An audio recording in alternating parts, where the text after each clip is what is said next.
United union trade સેન્ટરની દેશવ્યાપી હડતાલ.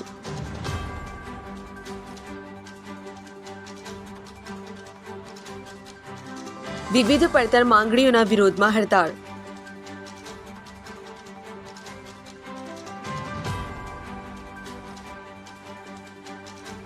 દેશના 600 કરતાં વધુ જિલ્લાઓમાં વિરોધ પ્રદર્શન.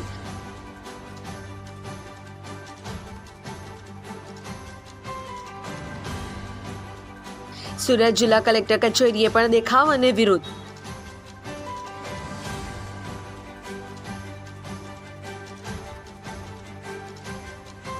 નવા લેબર કોડ કામદાર વિરોધી નીતિ, વેતન વધારો, સુવિધાઓ સહિત વિવિધ પડતર માંગણીઓને લઈ સૂત્રોચ્ચાર.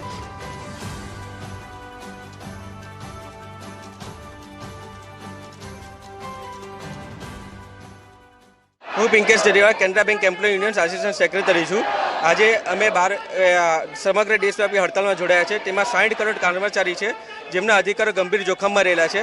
ટોટલ 29 શ્રમ કાયદા છે જેને 4 કોડમાં બદલવામાં આવે છે, જેના પરિણામે યુનિયનની જે શક્તિ છે તે નબળી પડવામાં આવી છે. આ હડતાલ જે યુનિયન ઉપર કડક નિયંત્રણ લાવે છે કે જેમાં હડતાલ અમે પાડી નથી શકતા. ઇવન હડતાલ પાડવા માટે અમારે ગવર્મેન્ટની પરમિશન લેવી ખૂબ જ જરૂરી છે. પરમિશન વગર હડતાલ પડી નથી શકતી. આ ઉપરાંત કામના જે કલાકો છે જે સામાન્ય રીતે 8 કલાકનો હોય છે તે 12 કલાકના થવામાં આવ્યા છે.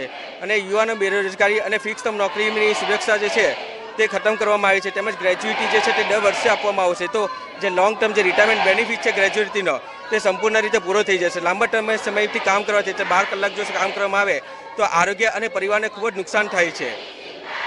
એટલે 12 ફેબ્રુઆરીએ અમે સમગ્ર શ્રમિક માટેની હડતાલ પૂરી પાડી છે.